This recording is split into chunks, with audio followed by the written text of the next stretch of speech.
Shalom, berjumpa kembali dalam program Intim dengan Allah dalam renungan hari ini. Mari kita sama-sama siapkan hati kita. Kita mau menyembah Tuhan, memuji Tuhan. Terima kasih Tuhan.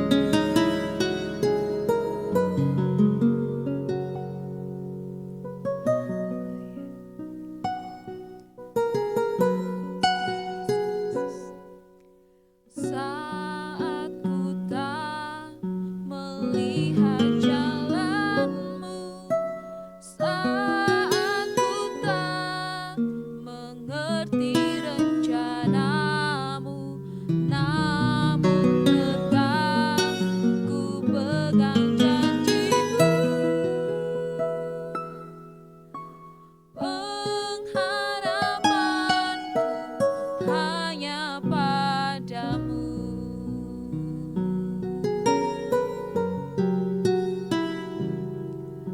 Saat ku tak melihat jalanmu, saat ku tak mengerti rencanamu, namun tetap ku pegang janjimu. Pengharapanku hanya padamu. Hatiku percaya,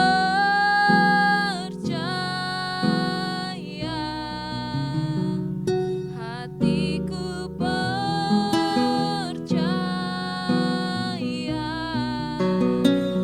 hatiku percaya,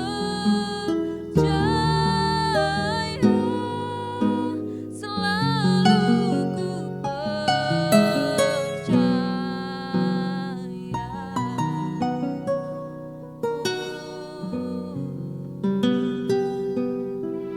saat ku tak melihat jalanmu, saat ku tak mengerti rencanamu, namun tetap ku pegang janjimu.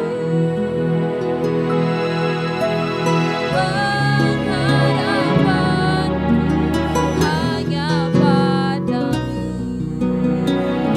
Hatiku percaya,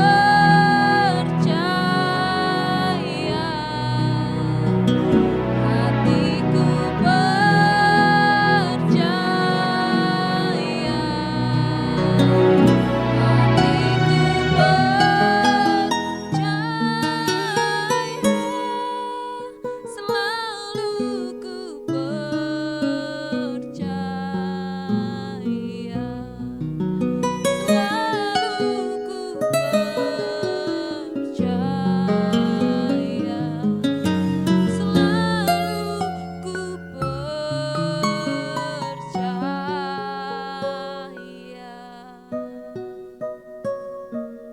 Terima kasih Tuhan Yesus. Kami perlu hikmat daripada Tuhan untuk kami memahami apa yang menjadi isi hatimu untuk kami pagi hari ini, untuk hari ini Tuhan Yesus. Ajar kami untuk kami memahami dan mampukan kami Tuhan untuk melakukannya dalam hidup kami. Terima kasih Tuhan Yesus. Dalam nama Yesus kami berdoa dan mengucap syukur, haleluya, amin.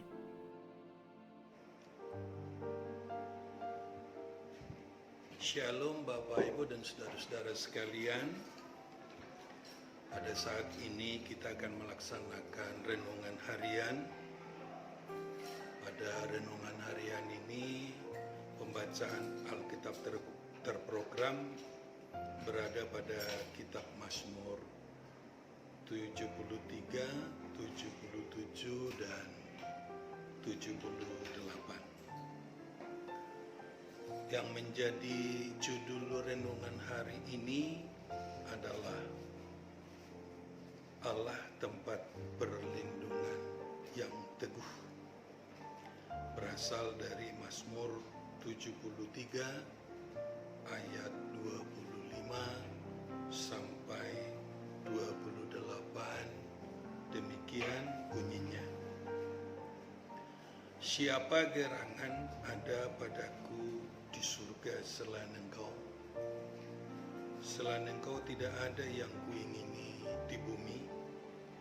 Sekalipun dagingku dan hatiku habis lenyap, gunung batuku dan bagianku tetaplah Allah selama-lamanya. Sebab sesungguhnya siapa yang jauh daripadamu akan binasa. Kau binasakan semua orang yang berzinah dengan meninggalkan Engkau. Tetapi aku suka dekat pada Allah. Aku menaruh tempat perlindunganku pada Tuhan Allah, supaya dapat menceritakan segala pekerjaannya. Dalam Alkitab Perjanjian Lama terdapat 6 tempat perlindungan, seperti Kadesi, Sikem, Hebron, Beser, Ramot Gilead, dan Golan. Tertulis dalam kitab Ulangan 4 ayat 41 sampai 43. Yang dimaksud dengan tempat perlindungan adalah tempat yang digunakan orang-orang yang melakukan kesalahan secara tidak sengaja yang menyebabkan orang lain meninggal dunia. Menurut hukum Taurat tentunya, mata ganti mata, gigi ganti gigi, dan nyawa ganti nyawa. Pembunuh tentulah harus dibunuh. Untuk menghindari tanda kutip main hakim sendiri, bangsa Israel membutuhkan tempat-tempat perlindungan sebelum orang tersebut diadili.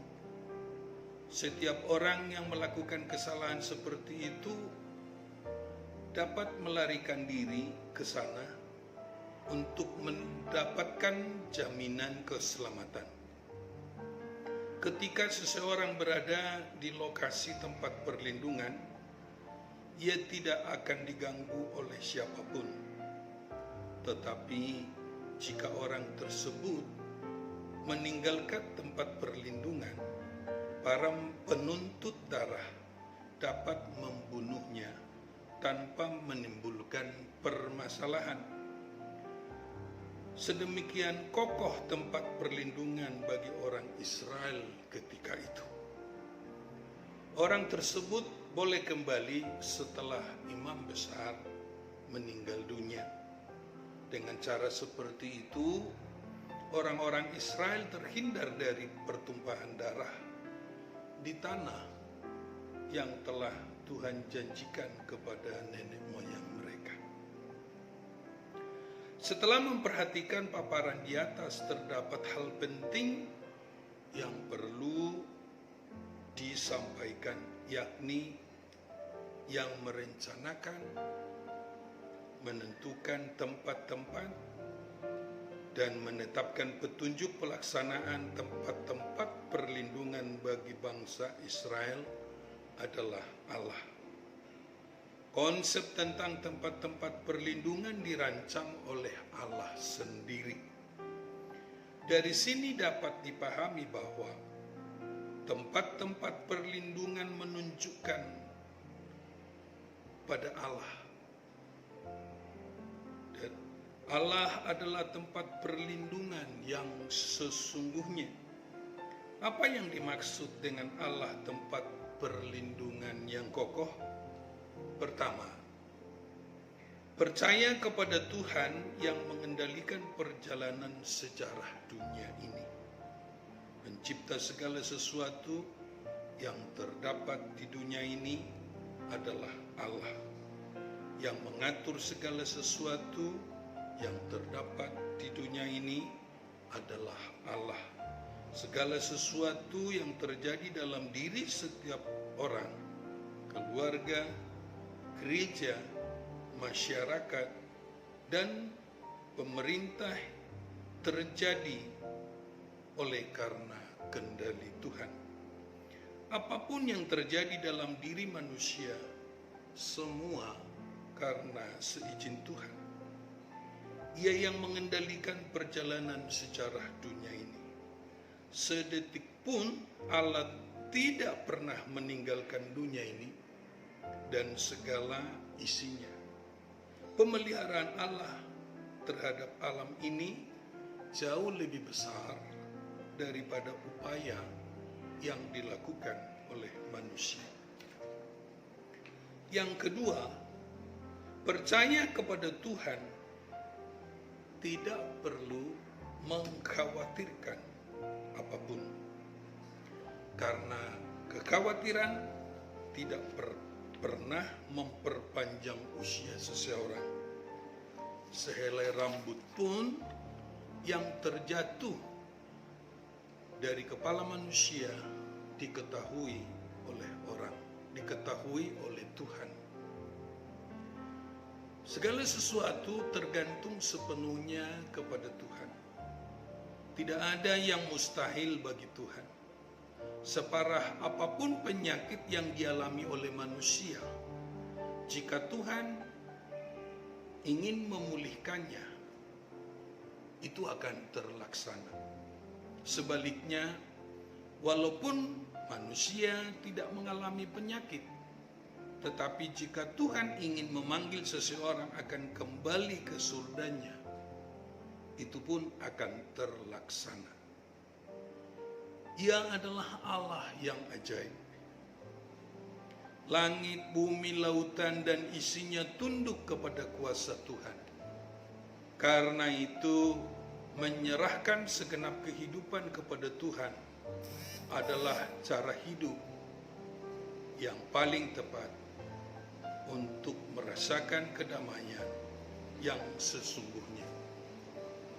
Dunia ini tidak memiliki kedamaian yang sempurna untuk dibagikan kepada manusia. Karena segala sesuatu yang terdapat di dunia ini terbatas dan sementara sifatnya. Ketiga, percaya sepenuhnya kepada Tuhan akan mengkondisikan keadaan terbaik bagi manusia. Kondisi terbaik orang-orang percaya bukan berarti hidup tanpa masalah, tetapi keyakinan sepenuhnya kepada Tuhan akan mengokohkan kehidupan dalam menghadapi berbagai persoalan hidup. Tuhan dalam firman-Nya tidak pernah menjanjikan hidup tanpa masalah. Yang Ia janjikan akan memberi kekuatan menghadapi berbagai persoalan.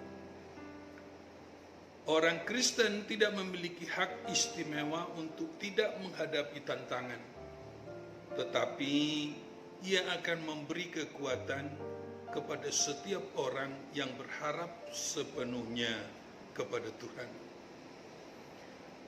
Terdapat minimal 3 ciri orang-orang yang telah dewasa di dalam Tuhan, seperti siap menghadapi berbagai risiko, berlaku wajar dalam menghadapi berbagai gejala dalam kehidupan, dan terpanggil untuk melakukan tugas dan tanggung jawab sebagai wakilnya di bumi ini.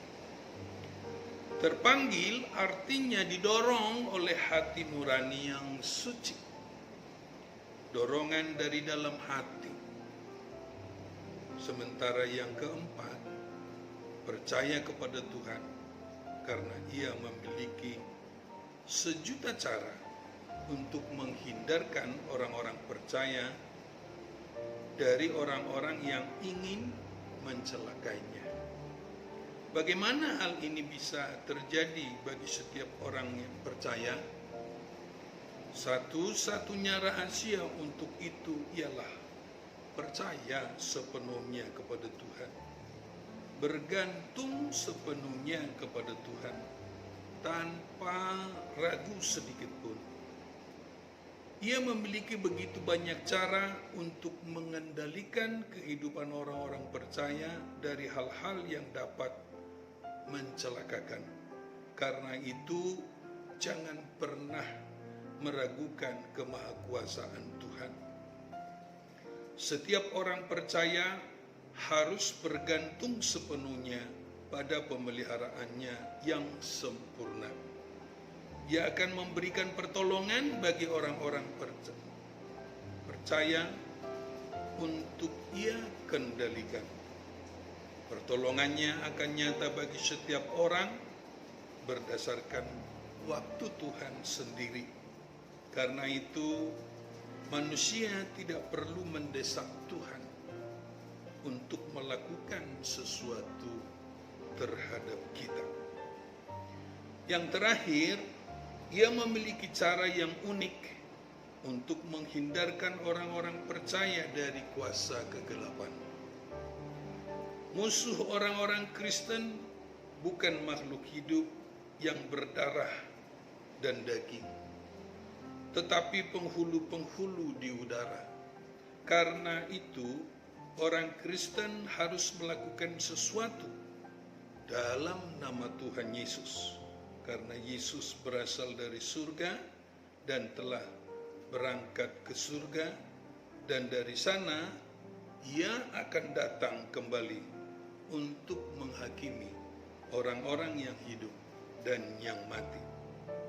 Iman, doa, dan pekerjaan yang disandarkan kepada nama Yesus akan sampai kepada Bapa di surga. Tidak dapat kuasa yang dapat menahan kekuatan Yesus Kristus.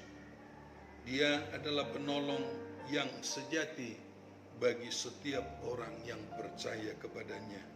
Tertulis dalam Ibrani 13 ayat yang ke-5 sampai yang ke-6. Bapak Ibu sekalian dan saudara-saudari, demikianlah renungan kita pada hari ini. Kiranya melalui renungan ini kita berharap iman kita semakin dikuatkan, khususnya pada saat kita menghadapi persoalan. Kita percaya Tuhan akan memberikan kekuatan kepada kita dalam mengatasi persoalan yang sedang kita hadapi. Kiranya Tuhan memberkati kita sekalian. Untuk menutup renungan pada hari ini, mari kita berdoa. Kami panjatkan syukur dan terima kasih kepada Tuhan pada hari ini, karena Tuhan senantiasa memimpin dan memelihara kehidupan kami. Biar melalui renungan yang telah kami dengarkan, iman kami semakin diperkokoh, wawasan kami semakin diperluas, dan keyakinan kami semakin diperkuat bahwa kami tidak memiliki hak istimewa untuk tidak menghadapi tantangan dan persoalan. Tetapi kami percaya ketika kami menghadapinya, Tuhan memberi kekuatan kepada kami, sehingga permasalahan yang kami hadapi bisa selesai oleh karena kasih dan pertolongan Tuhan. Jika ada di antara sidang jemaat-Mu yang sedang sakit saat ini, kami percaya oleh karena bilur-bilur-Mu, mereka telah disembuhkan. Jika ada di antara sidang jemaat-Mu yang sedang menghadapi masalah, kiranya Tuhan memberikan jalan keluar atas semua permasalahan yang mereka hadapi. Jika ada di antara mereka yang sedang memiliki pergumulan, doa mereka rasanya belum terkabulkan, kami percaya pengabul doa yang sempurna adalah Tuhan di dalam diri Yesus Kristus. Oleh karena itu Tuhan, tolonglah kami dalam menghadapi semua permasalahan kehidupan kami. inilah hidup kami serahkan sepenuhnya ke dalam tangan kuasa Tuhan. Kami percaya Tuhan selalu memberi kekuatan kepada kami masing-masing. Dalam nama Yesus kami berdoa dan bersyukur. Amin.